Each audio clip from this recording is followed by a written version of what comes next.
నమస్తే city news కి స్వాగతం నేను పుష్ప బులెటిన్ లో ముందుగా హెడ్లైన్స్ చూద్దాం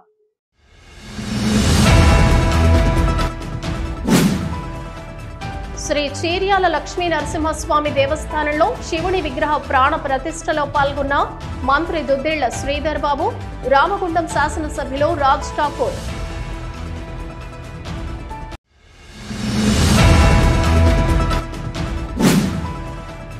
ప్రజా పాఠశాల ఎడ్యుకేషనల్ సొసైటీ ప్రజా పాఠశాల ఎడ్యుకేషనల్ ట్రస్ట్ సంస్థలు కలిసి ప్రజా పాఠశాల విద్యా ట్రస్ట్ గా ఏర్పడ్డాయి.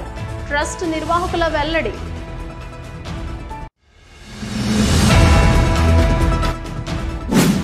ఎస్సీ వర్గీకరణ ద్వారానే అంబేద్కర్ ఆశయం సఫలీకృతం. ధర్మం గెలవాలంటే వర్గీకరణ జరగాలి. ఎంఆర్పీఎస్ జిల్లా ఇన్ఛార్జ కల్వల శరత్ వెల్లడి.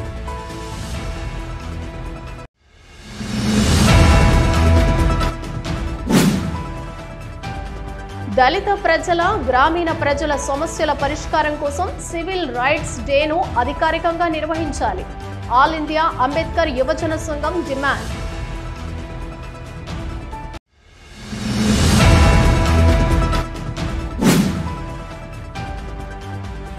కొనసాగుతున్న గోదావరి కని సమ్మక్క సారలమ్మ జాతర హుండీల లెక్కింపు. గత ఏడాది కంటే ఎక్కువ ఆదాయం వస్తుందని ఆశాభావం వ్యక్తం చేసిన జాతర ఈవో కాంతారెడ్డి.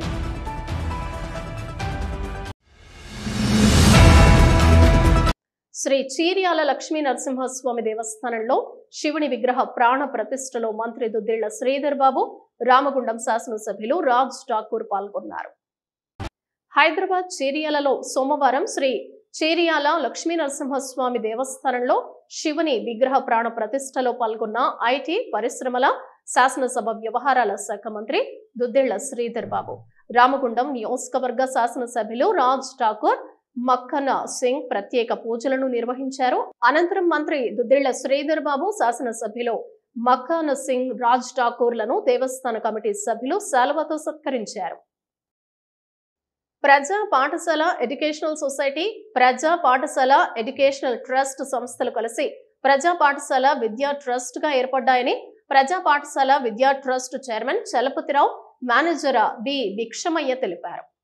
ఈ మేరకు సోమవారం గోదావరికని ప్రెస్ క్లబ్ లో ఏర్పాటు చేసిన విలేకరుల సమావేశంలో వారు మాట్లాడుతూ ప్రజా పాఠశాల సొసైటీ ట్రస్ట్ సభ్యులలో ఏర్పడిన మనస్పర్ధలను, వివాదాలను పరస్పర సుదీర్ఘ చర్చల అనంతరం తొలగించుకున్నామని, ప్రజా పాఠశాలను ఐక్యంగా నిర్వహించాలని నిర్ణయించుకున్నామని తెలిపారు.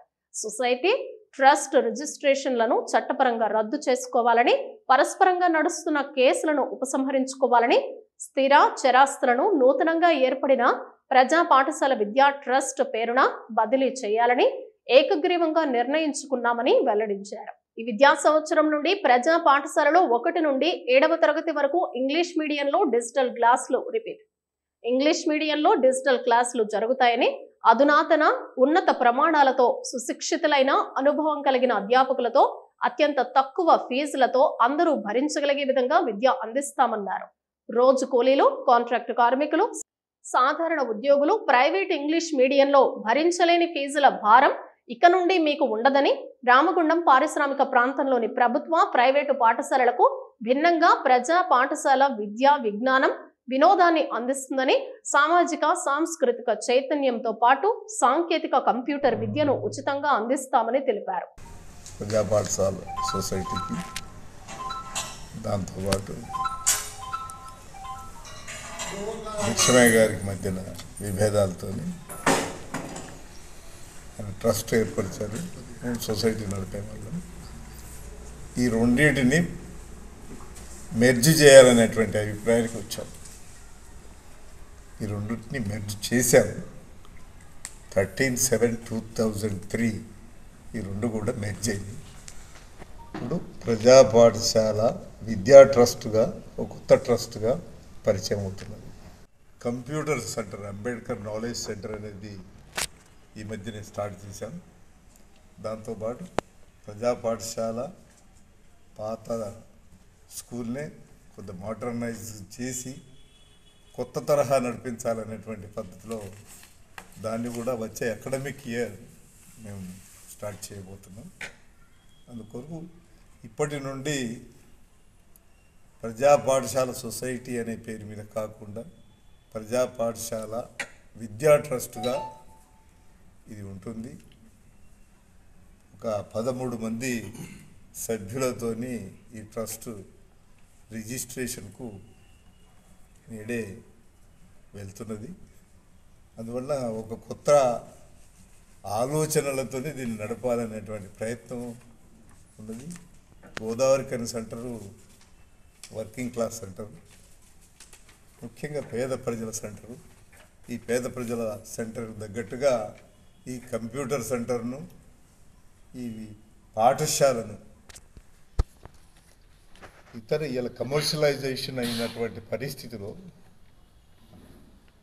గతంలాగా పూర్తిగా ఫ్రీ ఎడ్యుకేషన్ అనేటువంటి పద్ధతిలో కాకుండా కొంత nominal or minimum maintenance aspect, కొంత ఫీజు పెట్టి ఇతర కంట్రిబ్యూషన్స్తోని ఇతరుల సహకారంతో ఇంగ్లీష్ మీడియం స్కూల్ నడపాలనేది, స్కిల్ సెంటర్గా నాలెడ్జ్ సెంటర్ నడపాలనేటువంటిది నిర్ణయానికి రావడం జరిగింది. విద్యా ట్రస్ట్ నిర్వహించడంలో, నడపటంలో, నిర్వహణలో మేము ఐక్యంగా నిర్వహిస్తాం, ఐక్యంగా ఉన్నాం. ప్రజా పాఠశాలలో ఏర్పడినటువంటి సమస్యలన్నింటినీ సుదీర్ఘ చర్చల ద్వారా పరిష్కరించుకున్నాం. ఆ సందర్భంగా నడుస్తున్నటువంటి పరస్పర కేసులను ఉపసంహరించుకోవాలని తీర్మానించుకున్నాం. మేము రిజిస్టర్ అయినటువంటి సంస్థలైనటువంటి మా ప్రజా పాఠశాల ఎడ్యుకేషన్ సొసైటీని కానీ, ప్రజా పాఠశాల ఎడ్యుకేషన్ ట్రస్ట్ని కానీ రద్దు చేసుకొని ప్రజా పాఠశాల విద్యా ట్రస్టును కొత్తగా రిజిస్టర్ చేయాలని తీర్మానించుకున్నాం. ఈ కొత్త ట్రస్ట్ పేరుతోటే ఆ 2 సంస్థల పేర్లో ఉన్నటువంటి స్థిర చరాస్తులను బదిలీ చేయాలని నిర్ణయించుకున్నాం. ఆ విధంగా మీరందరికీ గుర్తుంటే, లేదా ఇప్పటికి కూడా చరిత్రలో ఒక ట్రేడ్ యూనియన్ నాయకులు ఒక పాఠశాలను నిర్వహించేది భారతదేశంలో ఛత్తీస్గఢ్ శంకర్గువా నియోగి తర్వాత గోదావరిఖనిలో మేమే అది పెట్టాం, ఆనాడు ఐఎఫ్టీ నాయకత్వంలో. ఈ విలేకరుల సమావేశంలో ప్రజా పాఠశాల విద్యా ట్రస్ట్ సభ్యులు K Rajayya, N Ramayya, Y Yakayya, E Naresh, B Ravikiran, G Satyanarayana Reddy, B Kranti Kiran, K Lakshmanamurthy, G Ramulu, B Arun, Ketan తదితరులు పాల్గొన్నారు. బులెటిన్ లో షార్ట్ బ్రేక్ తీసుకుందాం.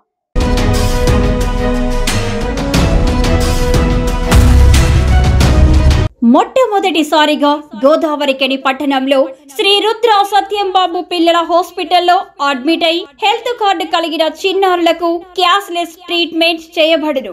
మా వద్ద Star, Ericson, FHPL, MD India, SBI, General health card, Universal Sompo, Niva, Medi Assist, Chola MS, Heritage, good health తదితర health cards పై cashless వైద్యం అందించబడును. పసిపిల్లల ఆరోగ్యం పట్ల ప్రత్యేక శ్రద్ధ కలిగిన డాక్టర్, చిన్నపిల్లల మనస్తత్వం గ్రహించి వైద్యం అందిస్తున్న పేరుగాంచిన డాక్టర్ గా గోదావరికని పట్టణంలో 12 సంవత్సరాలుగా వైద్య సేవలు అందిస్తున్న నెంబర్ 1 పిల్లల వైద్య నిపుణులు డాక్టర్ సత్యంబాబు ఇప్పుడు అత్యాధునిక పరికరాలతో సౌకర్యవంతమైన సిట్టింగ్ హాల్ తో కూడిన విశాలమైన సొంత భవనంలో వైద్య సేవలు అందిస్తున్నారు. విశాల భవనంలో NICU, PICU, incubator, phototherapy, nebuliser, warmer, syringe pumps, lab, pharmacy, AC, non AC రూమ్లు, జనరల్ వార్డ్స్, విజిటింగ్ హాల్ సౌకర్యం కలదు.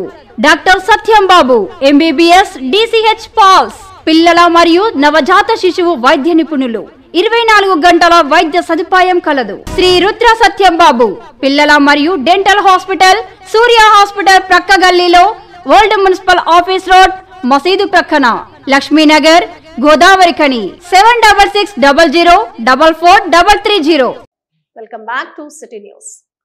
ఎస్సీ వర్గీకరణ ద్వారానే అంబేద్కర్ ఆశయం సఫలీకృతం అవుతుందని, ధర్మం గెలవాలంటే వర్గీకరణ జరగాలని MRPS జిల్లా ఇన్ఛార్జ్ కల్వల శరత్ అన్నారు. గోదావరికని ప్రెస్ క్లబ్ లో సోమవారం ఏర్పాటు చేసిన విలేకరుల సమావేశంలో ఆయన మాట్లాడుతూ, డాక్టర్ బిఆర్ అంబేద్కర్ ఎస్సీల జాబితాలో ఉన్న ప్రతి కులానికి విద్య, ఉద్యోగ, సంక్షేమ, రాజకీయ రంగాల్లో అవకాశాలు లభించాలనే లక్ష్యంతో రాజ్యాంగంలో రిజర్వేషన్లు కల్పించడం జరిగిందని, కానీ గత 7 దశాబ్దాలుగా ఆ రిజర్వేషన్లు ఎస్సీలలోని మెజారిటీ కులాలకు అందలేదని, కనుక ఎస్సీ రిజర్వేషన్లు వర్గీకరించి అన్ని కులాలకు అందుబాటులోకి తీసుకురావాలని అన్నారు. 7 దశాబ్దాలుగా దేశాన్ని పాలించిన పాలకులు ఎస్సీల మధ్య అంతర్గతంగా పెరిగిన అసమానతలను తొలగించే ప్రయత్నం చేయకపోవటం దారుణమని అన్నారు. రిజర్వేషన్లు దోచుకునే వర్గాలకే వత్తాసు పలికారని, కానీ ఎస్సీలలో వెనుకబడిన కులాల వైపు కన్నెత్తి కూడా చూడలేదని అన్నారు. మందకృష్ణ మాదిగ దండోరా ఉద్యమం స్థాపించిన తర్వాతనే మాదిగ మరియు ఉప కులాల ప్రజలకు జరిగిన అన్యాయం వెలుగులోకి వచ్చిందని అన్నారు. మొదటి దశలో పెద్ద ఎత్తున పోరాటం చేసి వర్గీకరణను సాధించుకుంటే కొంతమంది స్వార్థపరులు సుప్రీంకోర్టుకు ఎక్కి రద్దు చేయించారని అన్నారు. ఎస్సీ వర్గీకరణ న్యాయమైందని, ధర్మమైందని సమాజం యావత్తు అంగీకరించిందని, కనుక ధర్మం గెలవాలంటే ఎస్సీ వర్గీకరణ జరగాలని అన్నారు. ఎస్సీ వర్గీకరణ జరిగేంత వరకు పోరాటం ఆగదని అన్నారు. ప్రస్తుతం ఉద్యమాన్ని పునర్నిర్మాణం చేస్తున్నామని, ఈ నిర్మాణంలో పెద్ద ఎత్తున మాదిగ మరియు ఉప కులాల ప్రజలు పెద్ద ఎత్తున పాల్గొనాలని పిలుపునిచ్చారు. మార్చి 5న మందకృష్ణ మాదిగ రాక సందర్భంగా గోదావరి ఖని పట్టణ కేంద్రంలో పెద్దపల్లి పార్లమెంట్ ముఖ్య కార్యకర్తల సమావేశం ఉంటుందని, ఈ సమావేశానికి పెద్దపల్లి పార్లమెంట్లోని ఎంఆర్పీఎస్ అనుబంధ సంఘాల నాయకులు, కార్యకర్తలు పాల్గొని విజయవంతం చేయాలని కోరారు. 59 కులాలను ఏబిసిడీలుగా వర్గీకరించాలని గౌరవశ్రీ మందకృష్ణ మాదిగ గారి నాయకత్వంలో 30 సంవత్సరాల నుండి ఉద్యమం చేస్తున్నాం. గడిచిన 7 దశాబ్దాలుగా ఎస్సీలో ఉన్నటువంటి అసమానతలు తొలగించడంలో విఫలమైనాయి. ఎస్సీలో ఉన్నటువంటి కులాలను ఏబిసిడీలుగా వర్గీకరించి అన్ని వర్గాలకు విద్యా, ఉద్యోగ, రాజకీయ రంగాల్లో సమానమైనటువంటి వాటా కల్పించడంలో ప్రభుత్వాలన్నీ కూడా విఫలం కావడం జరిగింది. అంబేద్కర్ గారు కలలు కన్నటువంటి సమాజంలో, అంబేద్కర్ గారు రాసినటువంటి రాజ్యాంగంలో ఆ రాజ్యాంగ ఫలాలు అందరికీ అందాలనే ఉద్దేశంతో మరి వర్గీకరణ జరగాలి. ఈ వర్గీకరణ జరుగుతూనే మాదిగలకు, మాదిగ ఉపకులాలకు న్యాయం జరుగుతుందని చెప్పి గౌరవశ్రీ మందకృష్ణ మాదిగ గారు ఎంఆర్పిఎస్ ఉద్యమాన్ని స్థాపించిన తర్వాతనే అన్ని కులాలకు అన్యాయం జరుగుతుందని గ్రహించడం జరిగింది. అదే సందర్భంలో ఇప్పుడు జరుగుతున్నటువంటి పరిణామాల్లో భాగంగా మరి ఏదైతే వర్గీకరణ అంశం సుప్రీంకోర్టులో ఈరోజు గత 3 రోజుల నుండి 7 జడ్జీలతో మరి సుప్రీంకోర్టులో ఈ యొక్క అంశం ముందుకెళ్ళిన సందర్భం ఉంది. ఆ సందర్భంలో ఇప్పుడు కేసు రిజర్వ్డ్ చేసిర్రు. ఈ యొక్క కేసుకు సంబంధించి కూడా మాకు అనుకూలంగానే తీర్పు వస్తుందని, న్యాయం గెలుస్తుందని, న్యాయం గెలవాలంటే వర్గీకరణ జరుగుతుందని, వర్గీకరణ జరుగుతూనే న్యాయం గెలుస్తుందని మేము ఆశాభావం వ్యక్తం చేస్తూ ఉన్నాము. వచ్చే నెల 5వ తారీఖున ఎంఆర్పిఎస్ మరియు అనుబంధ సంఘాల పార్లమెంటు స్థాయి కార్యకర్తల సమావేశం గోదావరి ఖని కేంద్రంలో నిర్వహించబోతున్నాము. ఈ యొక్క సమావేశానికి ముఖ్య అతిథిగా గౌరవశ్రీ మందకృష్ణ మాదిగ గారు విచ్చేస్తున్నారు. కావున అందరూ కూడా ఈ యొక్క సమావేశాన్ని పాల్గొనవలసిందిగా కోరుచున్నాం. ఈ విలేకరుల సమావేశంలో ఎంఆర్పిఎస్ జిల్లా అధ్యక్షులు మంతిని చందు, జిల్లా అధికార ప్రతినిధి పొట్ల రమేష్, ప్రధాన కార్యదర్శి మడిపల్లి దశరథం, ఉపాధ్యక్షులు పల్లె బాబు, దాసరి కిషన్, కంపల్లి శ్రీనివాస్, కాసిపేట్ రాజయ్య, మాతంగి కుమార్, ఇరుగురాల శివకుమార్, అడ్లూరి రాము, పుల్లూరి కొమరయ్య తదితరులు పాల్గొన్నారు. దళిత ప్రజల, గ్రామీణ ప్రజల సమస్యల పరిష్కారం కోసం సివిల్ రైట్స్ డేను అధికారికంగా నిర్వహించాలని ఆల్ ఇండియా అంబేద్కర్ యువజన సంఘం నాయకులు మైస రాజేష, కాంపెల్లి సతీష్ డిమాండ్ చేశారు. ఈ మేరకు ఆల్ ఇండియా అంబేద్కర్ యువజన సంఘం ఆధ్వర్యంలో సివిల్ రైట్స్ డేను అధికారికంగా నిర్వహించాలని కోరుతూ సోమవారం రామగుండం తహసీల్దార్ కుమారస్వామికి వినతి పత్రం అందజేశారు. ఈ సందర్భంగా వారు మాట్లాడుతూ భారత రాజ్యాంగం ద్వారా అంబేద్కర్ కల్పించిన హక్కులను సక్రమంగా దళితులు, గ్రామీణ ప్రాంతాల ప్రజలు వినియోగించుకునేలా ఫిబ్రవరి 29న అధికారులు సివిల్ రైట్స్ డేను నిర్వహించాలని కోరారు. సివిల్ రైట్స్ డేను ప్రభుత్వం రాష్ట్ర వ్యాప్తంగా నిర్వహిస్తుందని, పౌర హక్కుల దినానికి ఎంతో ప్రాధాన్యత ఉన్నప్పటికీ మండల స్థాయిలో తహసీల్దార్, స్టేషన్ హౌస్ ఆఫీసర్ గా వ్యవహరిస్తున్న ఎస్ఐలు, ఎంపీడీఓలు, సోషల్ వెల్ఫేర్ డిపార్ట్మెంట్ అధికారులు, ఇతర దళిత సంఘాల నాయకులు పాల్గొనవలసి ఉన్నప్పటికీ మండలంలోని కింది స్థాయి అధికారులే సివిల్ రైట్స్ డేలో పాల్గొంటూ తూతూ మంత్రంగా వ్యవహరిస్తున్నారని ఆరోపించారు. అలా కాకుండా సివిల్ రైట్స్ డేను అధికారికంగా మండల తహసీల్దార్లు, గ్రామీణ ప్రాంత ఎస్ఐలు, గ్రామీణ దళిత సంఘాల నాయకులతో కలిసి నిర్వహించి గ్రామీణ దళితుల సమస్యల పరిష్కారం కోసం కృషి చేయాలని డిమాండ్ చేశారు. వ్యాప్తంగా భారత రాజ్యాంగం ద్వారా వచ్చిన హక్కులను పూర్తి స్థాయిలో ప్రజలందరూ కూడా వినియోగించుకోవాలి. దానిలో భాగంగానే తెలంగాణ రాష్ట్రంలో సివిల్ రైట్స్ డే కార్యక్రమాన్ని నిర్వహించాలని చెప్పి ఈరోజు రామగుండం నియోజకవర్గంలో కానివ్వండి, తెలంగాణ రాష్ట్ర వ్యాప్తంగా ఆల్ ఇండియా అంబేద్కర్ యువజన సంఘం ఆధ్వర్యంలో సివిల్ రైట్స్ డే కార్యక్రమాన్ని నిర్వహించి దళిత ప్రజల, గ్రామీణ ప్రజల సమస్యలు పరిష్కారం కోసం కృషి చేయాలని చెప్పి ఆల్ ఇండియా అంబేద్కర్ యువజన సంఘం కృతనిశ్చయంతో ఈరోజు ఎంఆర్ఓ ఆఫీస్ కార్యాలయంలో తెలంగాణ రాష్ట్రం అంతా కూడా వినతి పత్రాలు ఇవ్వడం జరిగింది. దీని ముఖ్య ఉద్దేశం ఏంటంటే ఈరోజు అధికారిగా కొనసాగుతున్న వారు తూతూ మంత్రంగా, నామమాత్రంగా సివిల్ రైట్స్ డే కార్యక్రమాన్ని నిర్వహిస్తున్నారు. ఎటువంటి సమస్యలు కూడా పరిష్కారం చేయలేకపోతున్నారు. ఇది ఇలా కొనసాగించకుండా ఇకనైనా సివిల్ రైట్స్ డే కార్యక్రమాన్ని అధికారికంగా ఎంఆర్ఓ గారు, ఎస్ఐ గారు, గ్రామీణ ప్రాంతానికి చెందిన ఎస్ఐ గారు, ఆ గ్రామీణ ప్రాంతానికి చెందిన దళిత సంఘాల నాయకులు కూడా ఆ సివిల్ రైట్స్ డే కార్యక్రమంలో పాల్గొని అక్కడ ఉన్న గ్రామంలో ఉన్న సమస్యలు తెలుసుకొని ఆ సమస్యల పరిష్కారం కోసం కృషి చేయాలని చెప్పి ఈరోజు ఆల్ ఇండియా అంబేద్కర్ యువజన సంఘం విజ్ఞప్తి చేస్తుంది. ఇది అధికారికంగా ఎంఆర్ఓ గారు తీసుకెళ్లాలని చెప్పి గౌరవ రామగుండం ఎంఆర్ఓ గారికి ఈరోజు ఆల్ ఇండియా అంబేద్కర్ యువజన సంఘం ఆధ్వర్యంలో వినతి పత్రం ఇవ్వడం జరిగింది. వారు కూడా సానుకూలంగా స్పందించి తక్షణమే సంబంధిత అధికారులకు ప్రతి ఒక్కరు కూడా లెటర్లు పంపిస్తున్నారు. ఇక్కడ నుంచి తప్పకుండా పూర్తి స్థాయిలో దీన్ని వినియోగిస్తాము, సివిల్ రైట్స్ డే కార్యక్రమాన్ని నిర్వహిస్తాము, ప్రజల సమస్యలు పరిష్కారం కోసం కృషి చేస్తామని తెలిపినందుకు వారికి ఆల్ ఇండియా అంబేద్కర్ యువజన సంఘం ద్వారా కృతజ్ఞతలు తెలియజేస్తున్నాము.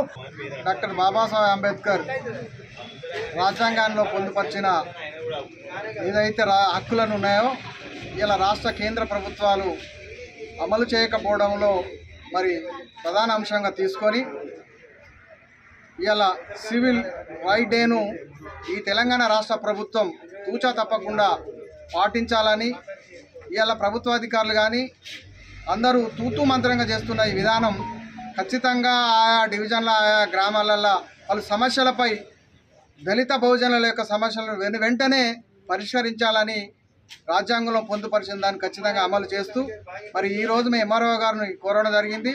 ఇవాళ జిల్లా వ్యాప్తంగా 14 మండలాలతో పాటు కార్పొరేషన్లు, మున్సిపల్ అధికారులకు కూడా వినతి పత్రాలు ఇవ్వడం జరిగింది. స్వాతంత్రం వచ్చి 74 సంవత్సరాల తర్వాత కూడా పలు సమస్యలు మరి ఆర్థికంగా చితకబడ్డ దళిత వర్గాల్లో కూడా ఇంకా సామాజికంగా మార్పులు రావడం లేకపోతా ఉంది. పాలకులు, ప్రజాప్రతినిధులు, ప్రభుత్వాలు నిర్లక్ష్యం చేయడం వల్లనే ఈ సమస్యలు కుంటుపడతాయనేది వాస్తవం. దాన్ని ఖచ్చితంగా ఈ సివిల్ రైట్ డే సందర్భంగా ఖచ్చితంగా దాన్ని ఒక కార్యక్రమంగా తీసుకొని పలు సమస్యలపై సమీక్ష చేసి వారికి వెంటనే మరి న్యాయం చేకూర్చేలా మరి చర్యలు తీసుకోవాలని ఎంఆర్ఓ గారిని, అటు మున్సిపల్ కమిషనర్ గారిని, ఎంపీటీఓ గారిని, సంబంధిత అధికారులను, అక్కడ ఉన్న ప్రజాప్రతినిధులను, దళిత సంఘ నాయకులను మరి ఈ సమస్యలపై సివిల్ రైట్స్ డే రోజు ఖచ్చితంగా వినతి పత్రాలు ఇచ్చి అక్కడక్కడనే పరిష్కార దిశగా అందరూ ఈ ప్రభుత్వానికి మరి పోరాట పట్టిమంగా మరి నిర్ణయం తీసుకోవాలని ఆల్ ఇండియా అంబేద్కర్ సంఘం తరఫున మరి ఇలా విజ్ఞప్తి చేస్తూ ఈ కార్యక్రమంలో ఆల్ ఇండియా అంబేద్కర్ యువజన సంఘం నాయకులు బూడిద మహేందర్, పంచ అశోక్ మహేందర్, పోగుల రంగయ్య తదితరులు పాల్గొన్నారు. బులెటిన్ లో షార్ట్ బ్రేక్ తీసుకుందాం.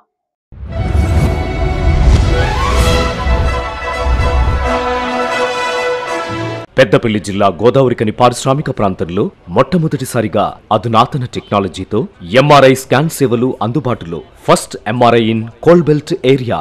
కృష్ణ ఎంఆర్ఐ స్కాన్ సెంటర్ 24 గంటలు emergency service. Krishna MRI scan centre Lakshmi Nagar Godavarikhani మా వద్ద MRI brain, whole spine, whole abdomen, MRCP, urogram, renal angiogram ఇవే కాకుండా బాడీకి సంబంధించిన అన్ని రకాల ఎంఆర్ఐ స్కాన్స్ మా వద్ద చేయబడును.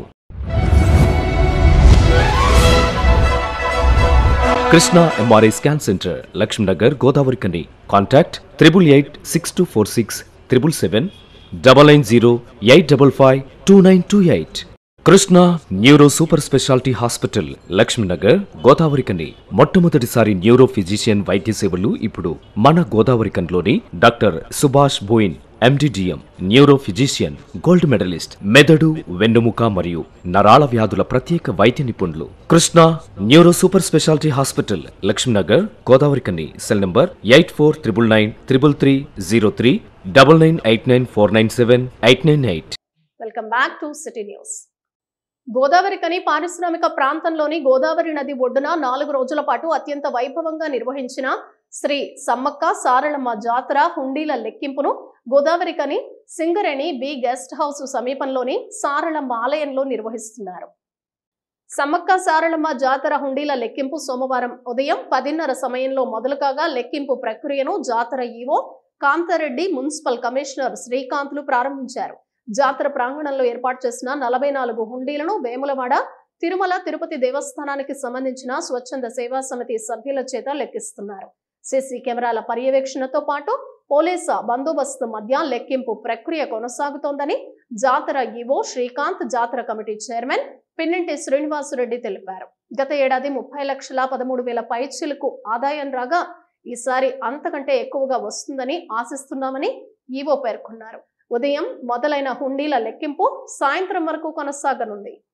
సమ్మక్క సారళమ్మ జాతర గోదావరికని అందు గత 4 రోజుల నుండి అత్యంత వైభవంగా జరిగిన జాతర మహోత్సవంలో ఆ అమ్మవారి మొక్కుబడులను చెల్లించినటువంటి హుండీలను ఈరోజు మన సారళమ్మ గుడి వద్ద లెక్కించుకోవడం జరుగుతుంది. ఈరోజు మన అమ్మవారి మొక్కుబడులు చెల్లించుట కొరకు 44 హుండీలను ఏర్పాటు చేయడం జరిగింది.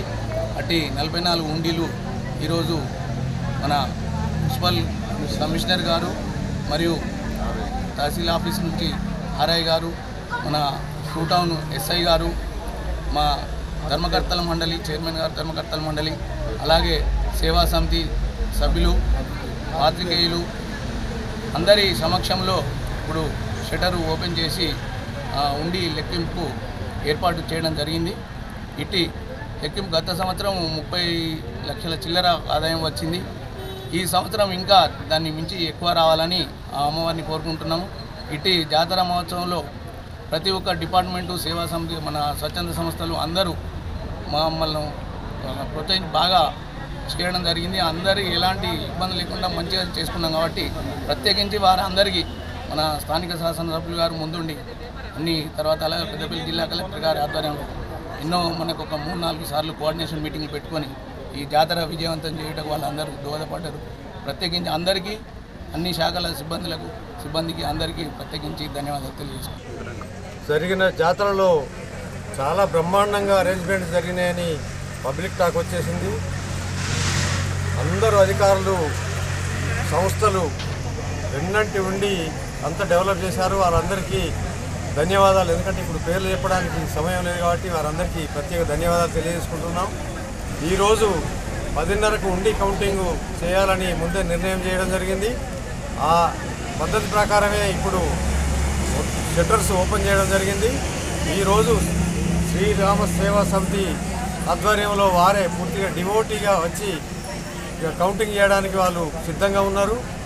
ఎవరి అనుమతి లేకుండా ఎవరు లోనికి వెళ్ళొద్దు, దయచేసి అనుమతి లేకుండా బయటికి రావద్దు.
ముగించే ముందు హెడ్లైన్స్ మరోసారి.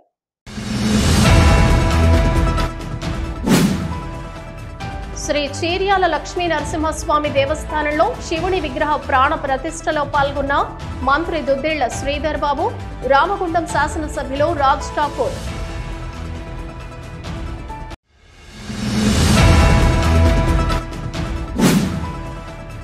ప్రజా పాఠశాల ఎడ్యుకేషనల్ సొసైటీ, ప్రజా పాఠశాల ఎడ్యుకేషనల్ ట్రస్ట్ సంస్థలు కలిసి ప్రజా పాఠశాల విద్యా ట్రస్ట్ గా ఏర్పడ్డాయి.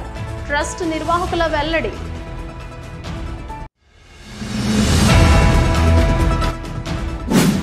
ఎస్సీ వర్గీకరణ ద్వారానే అంబేద్కర్ ఆశయం సఫలీకృతం. ధర్మం గెలవాలంటే వర్గీకరణ జరగాలి. ఎంఆర్పీఎస్ జిల్లా ఇన్ఛార్జ కల్వల శరత్ వెల్లడి.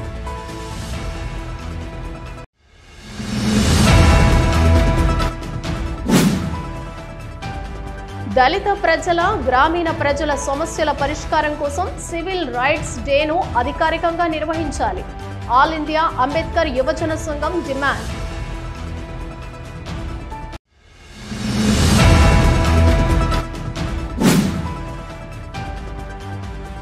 కొనసాగుతున్న గోదావరి కని సమ్మక్క సారలమ్మ జాతర హుండీల లెక్కింపు. గత ఏడాది కంటే ఎక్కువ ఆదాయం వస్తుందని ఆశాభావం వ్యక్తం చేసిన జాతర ఈవో కాంతారెడ్డి.